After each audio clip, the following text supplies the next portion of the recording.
जी अपना परिचय बताएं। हम प्रज्ञानंद पांडे हैं। हम रहने वाले तो उड़ीसा के हैं, पर यहाँ पर चूँकि मेरे गुरुजी तथा मेरे दादा गुरु बाबा गुरुओं का रहा है, यहाँ पे संगीत का गढ़ है ये, यहाँ पे ये उनका कर्म भूमि रहा है, तो यहाँ पे हमारा सीखना आना हुआ उनकी कृपा से।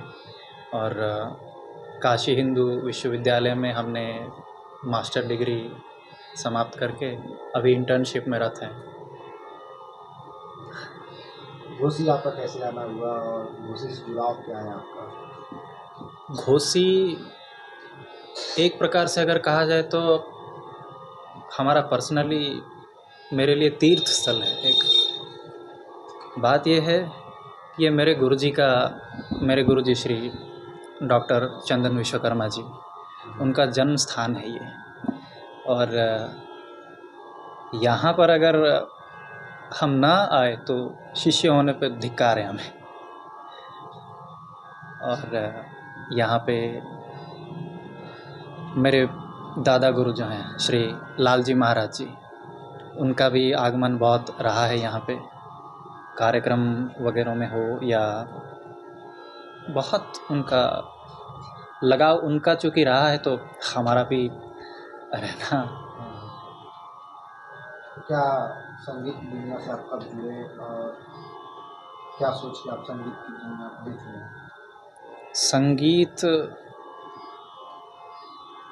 ऐसा है कि जो हमको बाकी चीज़ों में नहीं मिल सकता, वो केवल और केवल संगीत से ही मिल सकता है, जो कि है शांति।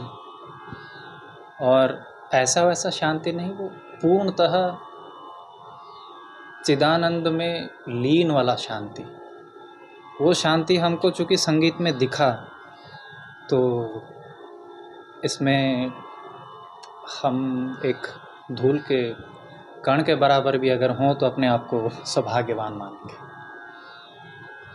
अब घोसी आए और यहाँ कई बच्चे हैं, क्या कहना चाहेंगे इनके भविष्य को लेकर और क्या संदेश देना चाहेंगे? बच्चे अच्छे हैं, बच्चे बहुत अच्छे हैं। बच्चों में लगन है, बच्चों में वो स्पृहा है कि हाँ कुछ कर दिखाने का। यहाँ आके जो चीज़ें वगैरह हुई है, बहुत तुरंत ही कैच किए और तुरंत ही अपने हाथ से निकास उनको बताने के बाद वो तुरंत ही निकाल के दिखाए, तो जाहिर सी बात है वो बहुत आगे तक जाएंगे। अभी इनको जो बताया गया है वो कायदा मेरे गुरुजी, उड़ीसा के मेरे गुरुजी जो हैं श्री मनोज नायक जी जो हैं, उनके दिया हुआ एक कायदा है वो। अच्छा। वो 3 ताल में निबद्ध था। ज़्यादातर वो 3 ताल को ज़्यादा प्यार करते थे। कहते थे कि 3 ताल राजाओं का ताल होता है, या यूँ कहें तालों का राजा होता है। तो तिरकिट का कायदा था वो। उसको बच्चों ने, हम सोचे नहीं थे कि इतना फास्ट कैच कर लेंगे। और इसका ऑल एंड ऑल क्रेडिट ज़्यादा है कादिर भैया को। कादिर भैया मेरे गुरु भाई हैं, मेरे सीनियर गुरु भैया हैं जी। और वो मेरे गुरुजी से बहुत पहले से ही सीख चुके हैं जी। एक्सपीरियंस्ड है। तो उनका जो ट्रेनिंग स्टाइल जो है एकदम परफेक्ट है। 4-5 बच्चों का हाथ हम देखें कि अच्छा है, मतलब अच्छे से भी बहुत अच्छा है। तो इनका भविष्य तो उज्जवल है ही है। इनको क्या सीख देना चाहेंगे आप कि ये किस तरह से अपना अभ्यास रियाज करें?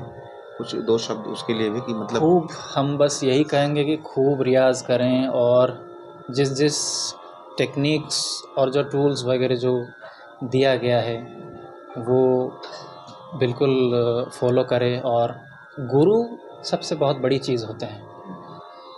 हम तो आते हैं बोल देंगे, लेकिन जो रेगुलर जो होते हैं उनको ज़्यादा वो ध्यान दें, क्योंकि भारतीय शास्त्रीय संगीत जो ऐसा है वो केवल और केवल गुरु के चरण में सिर रखने के बाद ही जाके कुछ हो सकता है, कुछ हो सकता है। बस गुरु की बात माने, गुरु जो जो बोले वो करते जाएं तो भविष्य अपने आप ही उनका उज्जवल है। सही बच्चे अच्छे हैं। सही। तो जैसा कि आप लोग अभी सुन रहे थे प्रज्ञानंद जी को, प्रज्ञानंद पांडे जी को, जो अभी पीएचडी शोध की प्रक्रिया इनकी शुरू होने वाली है।